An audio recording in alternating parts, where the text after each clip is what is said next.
नमस्कार। आपका बहुत बहुत स्वागत है। आइए आज की कक्षा में हम जानेंगे हिंदी साहित्य इतिहास लेखन की परंपरा। तो सबसे पहले जो कवि हैं, इतिहासकार जो हैं, वो गारसादा तासी हैं। इनकी रचना का नाम है इस्तवार दा ला लिटरेतुर एंदुई ए हिंदुस्तानी।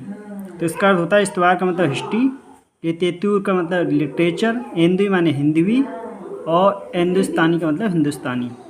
तो ये हिंदी लिटरेचर ऑफ हिंदुस्तानी, ये हिस्ट्री ऑफ हिंदी लिटरेचर हिंदुस्तानी, ये इसका अर्थ बनेगा हिंदुस्तानी और हिंदी साहित्य का इतिहास।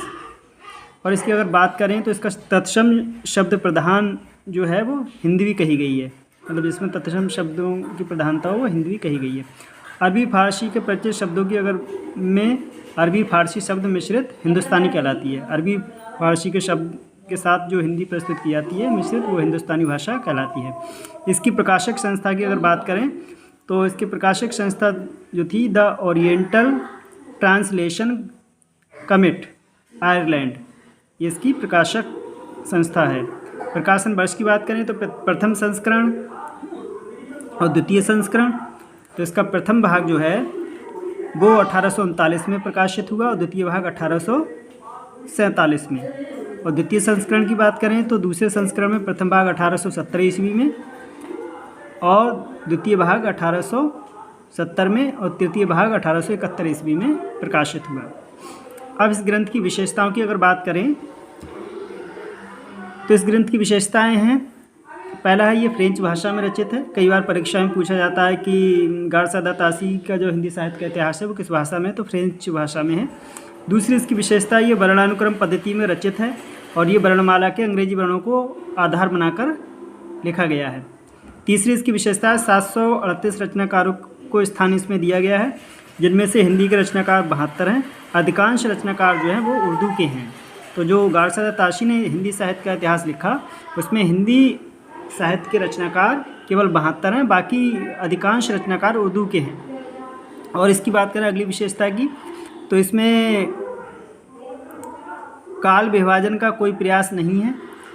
और इसके संबंध में गारसादा तासी ने लिखा है कि यदि मैंने कालक्रम वाली पद्धति अपनाई होती तो अनेक विभाग स्थापित करने पड़ते। पहले मैं उन लेखकों का पता रखता जिनका काल अच्छी तरह ज्ञात है, दूसरे में उनको जिनका काल संदेहात्मक है और तीसरे में उन्हें जिनका काल अज्ञात है। यही विभाजन उन रचनाओं के लिए करना पड़ता जिन्हें रस ग्रंथ के प्रधान अंश में स्थान नहीं मिल सका। अपना कार्य सरल बनाने और पाठक की सहूलियत दोनों की दृष्टियों से मुझे ये पद्धति छोड़ने के लिए बाध्य होना पड़ा। तो ये इन्होंने कहा कि इन्होंने काल विभाजन का प्रयास क्यों नहीं किया, क्योंकि जटिलता के कारण। तो वो कारण स्टेटमेंट में दिया है। और इसकी पांचवी विशेषता है कि इसमें हिंदी के प्रथम कवि के बारे में कोई विचार नहीं किया गया है। तो गारसादा तासी का इतिहास ग्रंथ है, उसमें उर्दू के रचनाकार अधिकांशतः हैं, 72 हिंदी के रचनाकार हैं 738 में से, बाकी इसमें काल विभाजन का प्रयास नहीं किया गया। तो ये इसकी मुख्य विशेषताएं हुई। इसकी अगली विशेषता की बात करें, छठी विशेषता है कि आचार्य रामचंद्र शुक्ल ने इसे व्रत संग्रह कहा है। तो कई बार परीक्षा में पूछा जाता है कि रामचंद्र शुक्ल ने किस इतिहास ग्रंथ को व्रत संग्रह कहा है, तो गारसादा तासी के ग्रंथ को व्रत संग्रह कहा है। सातवीं विशेषता इसका मौलवी करीमुद्दीन ने 1848 ईस्वी में वाई.एफ. फैलन के सहयोग से उर्दू में तबकात उशरा एवं तज़किरा-ई-शुरा हिंदी नामों से अनुवाद भी किया है मौलवी करीमुद्दीन ने। आठवीं इसकी विशेषता मौलवी करीमुद्दीन द्वारा अनुदित ग्रंथों में रचनाकारों की संख्या 1004 थी। इनमें से हिंदी के रचनाकार केवल 60 थे। तो उन्होंने जो मौलवी करीमुद्दीन ने जो इसका अनुदित ग्रंथ लिखा उसमें केवल 60 ही रचनाकार जो ऐसे थे वो हिंदी के थे। नौवीं इसकी विशेषता मौलवी करीमुद्दीन ने काल विभाजन का भी प्रयास नहीं किया।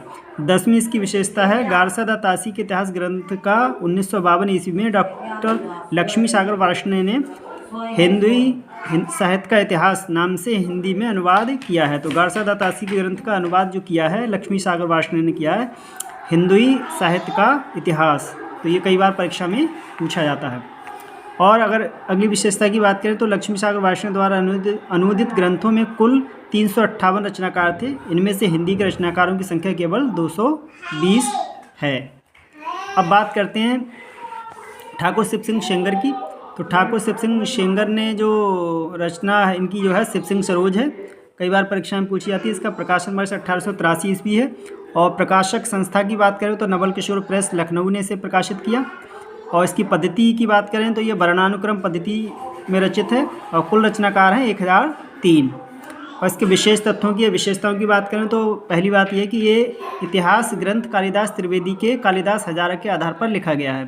तो कई बार परीक्षा में पूछा जाता है कि शिव सिंह सरोज जो है ग्रंथ किसके को आधार बनाकर लिखा गया, तो कालिदास त्रिवेदी की रचना है कालिदास हजारा, उसको आधार बनाकर लिखा गया है। दूसरी इसकी विशेषता है कि इसमें काल विभाजन का कोई प्रयास नहीं किया, इन्होंने भी कोई काल विभाजन का प्रयास नहीं किया है।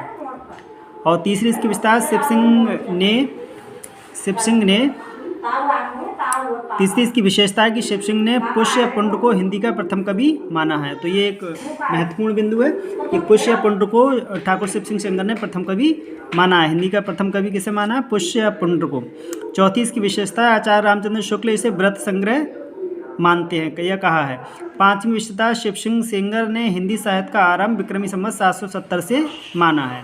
तो ये ठाकुर शिव सिंह सेंगर की रचना की बात हो गई शिव सिंह सरोज की। और अगले जो हमारे कवि हैं वो हैं नंबर 3 पर जॉर्ज अब्राहम गियर्सन। तो इनकी रचना है the modern vernacular literature of northern Hindustan. तो इसके प्रकाशन वर्ष की अगर बात करें तो पहली बात यह कि पत्रिका के विशेषांक के रूप में ये इसका प्रकाशन 1888 ईस्वी में हुआ था। तो इनकी रचना जो है सबसे पहले पत्रिका के रूप में प्रकाशित हुई 1888। तो ये इस तरह से इनकी दो विशेषताएं कि ये हिंदी का स्वर्णकाल मानते हैं इसको। भक्तिकाल को हिंदी का स्वर्णकाल सबसे पहले किसने माना? तो गियर्सन ने माना। और गियर्सन का सबसे बड़ा दोष ये है कि इन्होंने हिंदी को अंग्रेजों द्वारा आविष्कृत भाषा माना, कि अंग्रेजों ने इसका आविष्कार किया हिंदी भाषा का, मतलब अंग्रेजी जो नहीं हिंदी का आविष्कार किया। तो ये इनकी दो विशेषता। अगली विशेषता की बात करें तो गियर्सन ने भक्ति आंदोलन को ईसाइयत की देन माना है। तो ये भी एक प्रमुख है कि भक्ति आंदोलन को ईसाइयत की देन कौन मानता है? तो गियर्सन मानते हैं।